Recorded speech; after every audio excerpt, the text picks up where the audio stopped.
안녕하세요. 오늘도 하나님의 은혜를 기억하며 감사로 하루를 채워가시기를 소망합니다. 쉽고도 정확하게 알차고 재미있게 하나님의 말씀을 가슴 깊이 새기는 시간, 소문난 성경교실의 이성훈 목사입니다.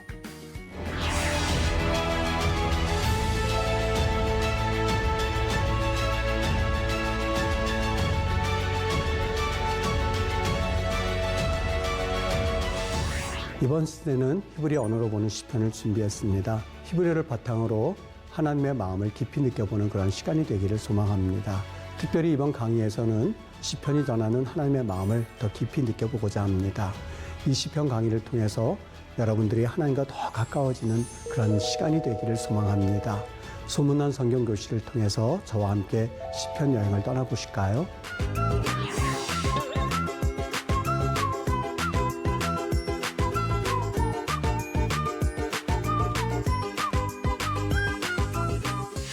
여러분, 오늘 우리가 나눌 말씀은요, 시편 103편입니다. 먼저 이 시편 103편에 우리가 뛰어들기 전에 이 103편에 나와 있는 그러한 내용과 더불어서 하나님이 이 말씀을 통해서 우리에게 주시고자 하시는 그 내용들을 하나하나 좀 살펴보도록 할게요. 여러분, 우리 인간의 기억은요, 참 신비롭기만 합니다. 인간의 뇌는 단순히 기억하는 그러한 기능만 있는 것이 아니라 망각의 기능도 함께 작동이 된다고 하는 것이죠. 그래서 우리가 이 어떤 것을 기억하고 있다 했을 때에 그 기억은 처음부터 끝까지 다 기억하고 있는 것이 아니라 기억을 선택적으로 선별하여서 우리 뇌 속에 담고 있는 그런 경우를 우리는 무의식적으로 우리 느끼지 못할 뿐이지 우리는 사실 선택적으로 기억하고 있는 것이 우리의 삶의 모습입니다. 여러분, 감사의 기억은 단순히 회상으로만 볼 것이 아니라 감사의 기억은 삶을 해석하는 또한 삶의 해석을 바꾸는 능력이라고 할 수가 있겠죠. 이게 무슨 얘기냐? 예를 한번 들어볼게요. 이 요셉과 같은 경우를 한번 예를 들어보시죠. 여러분, 요셉은 형제들의 모함과 또한 형제들의 미움으로 인하여서 그가 애굽의 종으로 팔려왔습니다. 그리고 거기에서 종된 생활을 하였었고, 그리고 결국에는 그가 감옥에도 갇히는 그러한 상황을 경험하기도 하였고, 그리고 국무총리에 올랐습니다. 물론 국무총리라고 하는 그 자리를 생각할 때에 참 이 자리도 너무 기쁘고 감사하지만 그의 인생 여정을 보면 쓰디쓴 인생이었을 겁니다. 얼마나 마음이 아팠겠습니까? 얼마나 힘든 일이 많았겠습니까? 우리가 맨 마지막에 요셉의 국무총리가 된 사건을 보면서 모든 것이 해피엔딩으로 끝나서 그렇지, 사실 그 앞에 그가 겪었었던 인생 고난을 우리가 생각해 보면 그는 말로 다 표현할 수 없는 여러 가지 아픔을, 또한 고통을, 고난을 겪었을 거예요. 그런데 이 요셉이 자기 형제들을 만났을 때에 형제들이 바들바들 떨죠. 자신들에게 자신들이 보복을 당하지는 않을까라는 생각 때문에 바들바들 떨 때에 요셉이 그 형제들에게 이런 말을 합니다. 당신들은 나를 여기에 팔았으나 하나님께서는 나를 그것을 선하게 여기셔서 사실 하나님의 나라와 하나님의 영광을 위하여서 그것을 바꾸셨습니다. 그래서 우리 이스라엘 백성들을 구원하시기 위해서 하나님께서 계획해 놓으신 사건입니다 라고 그가 고백하는 것을 볼 수가 있습니다. 여러분, 감사라고 하는 것은 삶의 해석을 바꾸는 능력이에요. 자신이 가져왔었던 것들, 또한 자신이 지금까지 걸어왔던 그 길이 아픔과 고난과 답답함과 좌절과 낭만과 이렇게만 있는 것이 아니라 그것을 본인이 다시 재해석하여서 삶을 온전하게, 그리고 하나님 앞에서라고 하는 그 내용으로 바꾸는 능력인 것이죠. 또 하나, 빌립보서 1장 12절에 보면 사도 바울이 내가 당한 건 뭘까요? 감옥 안에서의 그러한 아픔이죠. 그 감옥 안에서의 그 삶이 복음의 진보를 이루는 줄을 내가 알미니라 라는 말을 합니다. 복음의 진보. 여러분, 정말 그 감옥 안에서의 삶이 눈에서는 보이지는 않았을 거예요. 그런데 나중에 보니까 그것이 복음의 진보라고 그가 고백하고 있고 삶을 해석하는 것이죠. 감옥 안에 있는 것에 대해서 이를 갈고 그리고 원수와 그리고 낭만과 내가 주의를 하는 데 있어서 이런 일을 겪었다라고 하는 그런 후회 섞인 자조로서 끝낼 수 있었음에도 불구하고 그는 삶을 하나님 앞에 다시 해석합니다. 아, 그것은 복음의 진보를 이루기 위함이었구나.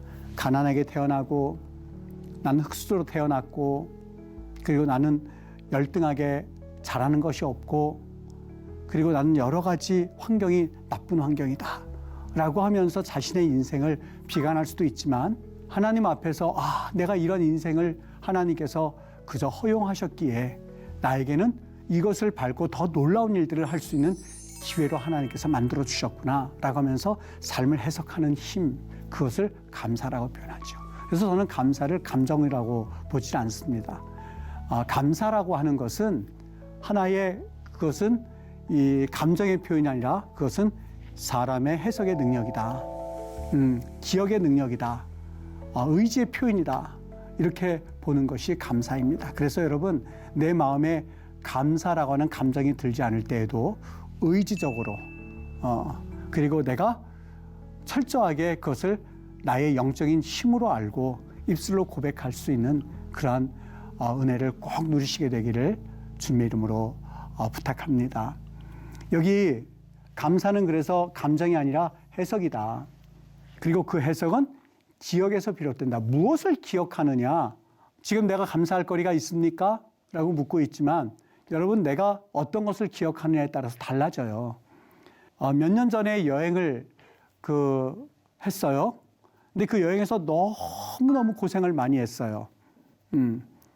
그래서 그 고생한 그 기억만을 가지고 그리고 내가 현재 그때 여행 다시는 안 가 이렇게 생각할 수도 있습니다만 그때 고생하면서 내가 했던 말 지금은 이렇게 고생되지만 나중에 이야기거리가 될 거야. 추억거리가 될 거야. 여러분, 내가 그 고생한 것만 고통만 기억할 것이 아니라 그때 그렇게 고생하면서 너무너무 우리 힘들었지 하면서 껄껄껄 될 수 있지 않겠습니까? 비를 맞으면서 텐트를 치고 그리고 길을 잃어버려서 목이 말라서 너무너무 헐떡이면서 낙타를 타고 있는 그 소년이 가져다 준 물을 마셔가면서 겨우겨우 우리 살아났지라고 하는 그 하나님이 그에게 마침 그때 낙타를 탄 소년, 당나귀를 탄 소년을 보내주셔서 물을 마시던 일, 감사의 일 아니겠습니까? 바로 그 내용입니다. 감사가 없는 것이 아니라 내 기억 가운데서 무엇을 기억하느냐라고 하는 것이 사실 감사를 할 수 있느냐의 여부가 달려 있다고 하는 것이죠. 그래서 시편의 말씀을 통해서 우리는 감사의 기억이 회복되어지고 삶이 새로워지는 은혜를 꼭 경험할 수 있었으면 좋겠습니다. 여러분, 여기 오늘 시편 103편을 보시면서 우리의 감사와 다윗의 감사를 비교해 보시길 바랍니다. 일반적인 감사를 할 때에 다들 건강이나 취업이나 이사나 아니면 외적인 조건이 이루어졌을 때 감사하다. 취직 참 감사하다. 그리고 건강 아무런 이상이 없다고 하니 참 감사하다라고 할 수가 있지만 이 다윗의 감사는 우리가 일반적으로 하는 감사와는 조금 차원이 달랐어요. 물론 그도 전쟁에서 승리했을 때 감사가 있었고 원수로부터 구원을 받은 것에 대해서 감사가 있었고 또 재물이 풍요로워서 왕위가 안정되어서 감사한 내용들이 있었어요. 그걸 현재 말로 표현한다면 지금 이런과 같은 그러한 이 감사의 제목이라고 볼 수가 있겠죠. 그런데 시편 103편에 나타난 감사는 일반적으로 우리가 하는 감사와는 또 다른 차원의 감사가 있음을 우리는 찾아보게 되죠. 여기 3절과 4절과 여러분 그 내용을 한번 보시길 바랍니다. 하나님께서 죄에서 사해 주신 것에 대해서 감사하고 살라흐란 표현을 쓰고 있죠. 하나님께서 치유해서 병든 그 자리에서 치유해 주셨다. 라파, 치유하다. 여호와 라파 할 때 이런 용어죠. 그 다음에 하나님께서 나를 파멸의 자리에서 나를 속해 주셨다. 가알. 여러분, 단순히 여기에는 파멸이라고 하는 것은 인생에 있어서 나락으로 빠졌던 그런 경험만을 의지하지 않습니다. 가알이라고 하는 속하다, 원래는 속하다 이런 뜻입니다. 구속하다. 가알, 라파, 살라흐. 히브리 언어에서는요, 이 후음이 발달되어 있어요. 그래서 이런 거 같은 경우를 우리가 후음이라고 말합니다. 이럽니다.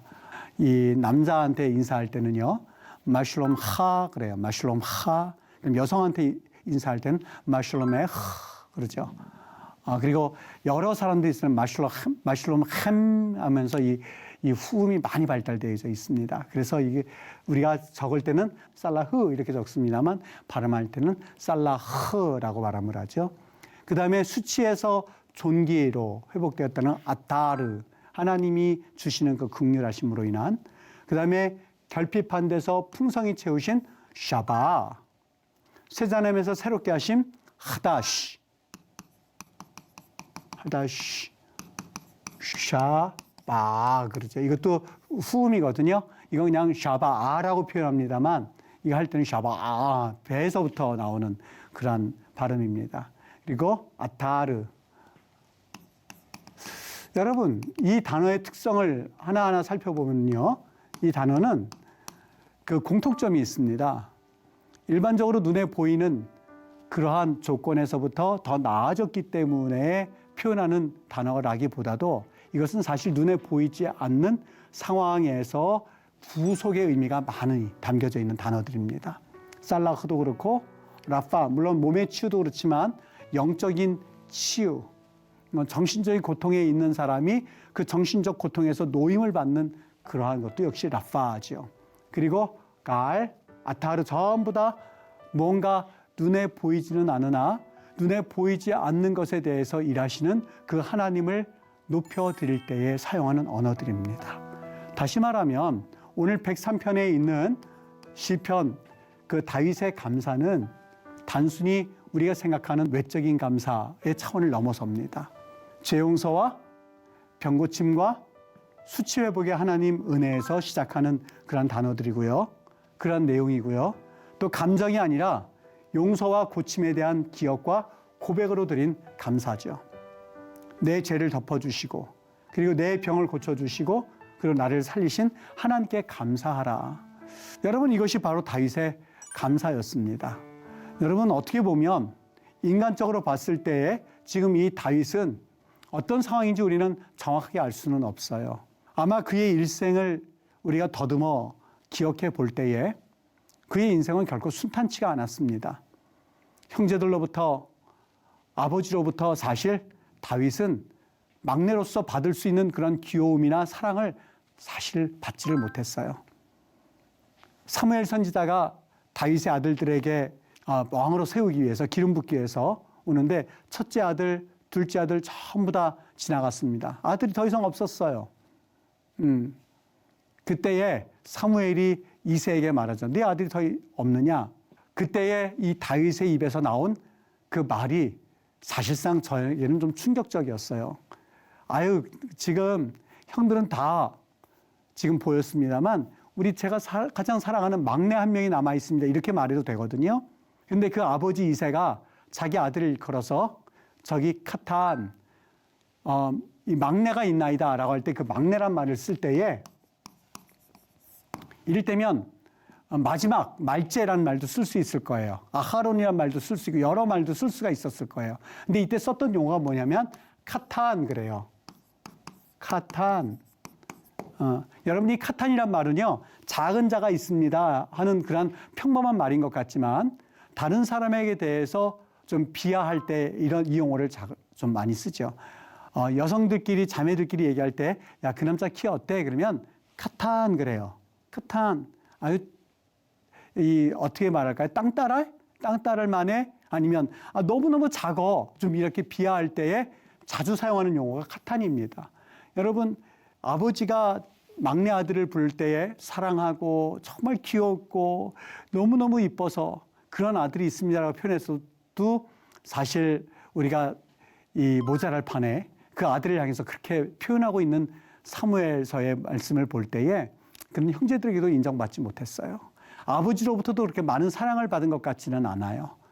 그리고 사실 이 전쟁 나가서 골리앗의 목을 베었을 때에 사울로부터 잠깐 칭찬은 받았습니다만 그때부터 이 사울로부터 얼마나 많은 미움을 받았습니까? 얼마나 그가 도망 생활을 많이 했고 얼마나 그가 정치적으로 망명까지 하는 그런 삶을 겪었겠습니까? 그런데 여러분, 이 다윗이 정말 여러 가지 상황 가운데서도 그는 선택적인 기억을 되살리기 시작해서 하나님 앞에 결국에는 감사를 하게 됩니다.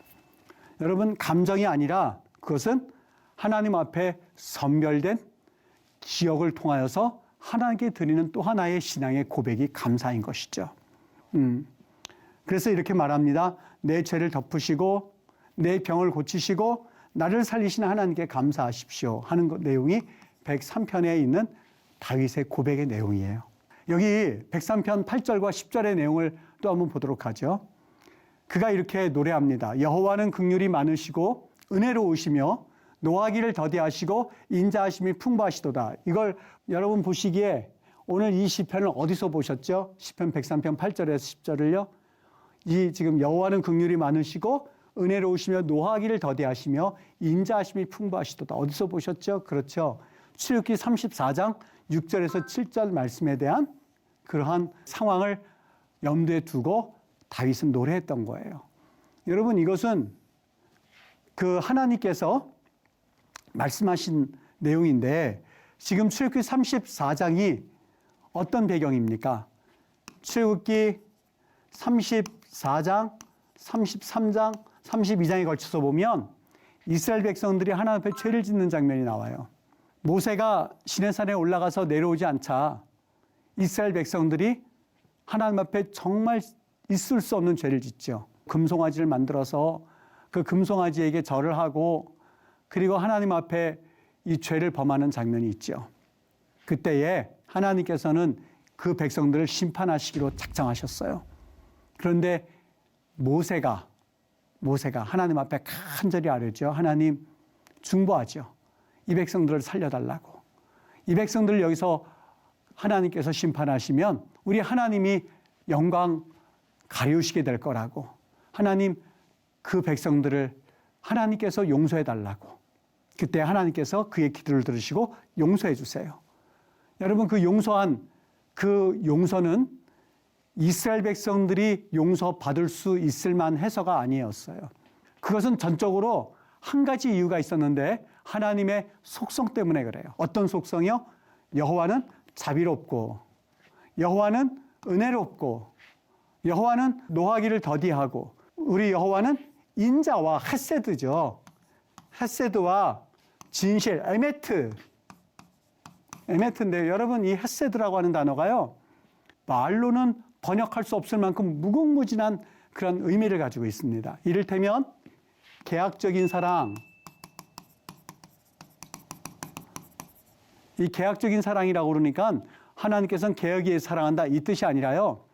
하나님께서는 이스라엘 백성들을 물론 너희들이 조건부로 하나님 앞에 충성하면 하나님 복을 주실 거야. 뭐 이런 시편 그 신명기 28장의 말씀도 있습니다만 하나님께서 또 한편으로는 무조건적으로도 그들을 사랑해 주시겠다는 약속을 해 주셨어요. 바로 그 약속의 근거에서 하나님께서는 우리에게 무조건적으로 베푸시는, 그래서 이걸 번역을 어떻게 하냐면 지치지 않는 사랑이라고 하는 말로도 번역을 해요. 지치지 않는 사랑. 그리고 이거는 또 하나님의 전폭적인 사랑이란 말도 되고요. 하나님의 인자란 말도 되고요. 여러 말로 번역이 되어서 사실 단어 하나로는 번역하기가 아까운 단어가 이 인자란 단어입니다. 이게 하나님의 속성이라는 거예요. 여러분, 왜 그들을 하나님께서 용서하셨을까? 왜 그들을 하나님이 긍휼히 여기셨을까? 하나님께서 그들을 용서하신 그 이유는 바로 하나님의 속성 때문인데 어떤 속성이요? 바로 지금처럼 열거한 그 내용 때문에 하나님께서 용서하신 거예요. 우리가 감사라고 했을 때에 여러분 상황이 여의치 않고 상황이 감사할 조건이 아니어서 나는 감사할 수 없다라고 여기시는 이들이 혹 있다면 우리가 그것과 상관이 없이 감사할 이유가 한 가지 있는데 오직 한 가지 하나님의 속성을 신뢰하십시오. 지금 상황이 여러분 상황이 도저히 난 감사할 상황이 아니라고 여겨지십니까? 왜 내게 상황이 이렇게 되는 거지? 왜 내게 있어서 이러한 상황이 펼쳐지는 거지? 왜 나에게 있어서 이런 견딜 수 없는 상황이 전개되는 거야? 왜 도대체 이유가 뭐야? 다른 사람들은 기도하지 않는데도 하나님 믿지 않는데도 잘 되는 것 같은데 나에게는 왜 이런 일이? 라고 하는 분들이 혹 있으십니까? 그렇다면 감사하십시오. 상황을 바라보고 감사하지 못한다 한다 하더라도 우리는 하나님의 속성 때문에 하나님은 그럼에도 불구하고 나를 사랑하시고 나를 향하여서 하나님이 놀라운 일을 계획하고 섭리하시고 자비롭고 은혜롭고 노하기를 기뻐하지 아니하시고 하나님께서는 우리에게 긍휼을 베푸실 그 하나님을 바라보시면서 감사하십시오. 인자, 조금 전에 말한 인자 헷세드입니다. 헷세드를 하나님께서 천대까지 베풀 것이고 악과 진실과 죄를 용서할 거다. 그 벌을 면제하지는 아니하고 아버지 악행을 자손 3, 4대까지 보응하리라. 이 말씀은요, 하나님께서 축복하시겠다는 거예요. 너희들 하나님의 말씀과 하나님을 귀중히 여기는 이들에게 하나님께서 전폭적으로 축복하시겠다는 그 말씀의 의미를 오늘 시편 103편에서는 다시 한번 그 상황을 마음에 염두에 두고 하나님의 선하심으로 인하여서 그들이 찬양하고 감사하라라고 하는 말씀으로 오늘 시편은 우리에게 감사와 찬양을 권면하고 있는 시편이죠. 시편 103편 5절에 보면 이 말씀이 나옵니다. 좋은 것으로 내 소원을 만족하게 하사 내 청춘을 독수리같이 새롭게 하시는도다. 여기 만족하게 하사가 여러분 우리 동사 형태 하나만 더 언급하고 넘어갈게요. 지금은 잊어버리셔도 되는 얘기지만 우리가 지난 시간에 무슨 동사를 배웠냐면 칼 동사라고 하는 걸 배웠어요. 그런데 이걸 여러분들이 기억 안 하셔도 괜찮습니다. 중요한 것도 하나 배웠는데 강조형한다고 하고선 피엘 동사라는 걸 배웠어요. 기억하지 않으셔도 괜찮아요. 이건 1번 동사, 2번 동사 이렇게 기억하셔도 괜찮아요. 또 하나 이번 3번 동사를 하나 갖춰드릴 텐데 이건 이름이 뭐냐면 히프일 동사예요. 히프일 동사. 이름은 기억하지 않으시고 그냥 지금 1, 2, 3번으로 여러분들이 보셔도 괜찮습니다. 근데 이 1, 2, 3번을 보셔도 되는데 여기 1, 2, 3번 동사 중에서 오늘 배우는 3번 동사는 뭐냐? 이것은요, 지속적으로 어떤 것을 지속적으로 사역하게 하는 동사입니다. 지속적으로 하게 하는 동사. 뭐냐? 하나님은 어떤 분이냐? 좋은 것을 가지고 내 소원을 만족하게 하시는데 그냥 단순하게 일회성이 아니라 여러분 세상 끝날까지 하나님께서 계속해서 그분은 우리를 사랑하시는 그분은 계속해서 일하시는데 어떻게 일하시냐? 내 소원을 만족하게 하시도록. 내 소원이 계속해서 이루어지기를 위하여서 하나님은 끊임없이 이것도 역시 하나님의 속성을 표현하기 위해서 이 동사 형태를 사용했었던 겁니다. 정리해서 말씀드리겠습니다. 여러분의 그 감사의 기억 그리고 우리의 감사의 조건은 때로는 편향되어 있을 수가 있고 때로는 그 감사가 왜곡되어져서 감사가 아닌 불평으로 나올 수가 있을 거예요. 그런데 오늘 이 시간에 우리 하나님은 어떠한 하나님이시다? 그 하나님은 우리에게 선하고 그리고 우리에게 지치지 않는 사랑을 가지고 다가오시는 그 하나님이시기에 우리 하나님 앞에 우리는 그 속성을 바라보면서 감사할 수 있는 제목을 또한 감사할 수 있는 능력과 그러한 은혜를 덧입게 된다라는 말씀으로 오늘 시편 103편을 한번 배워보았습니다.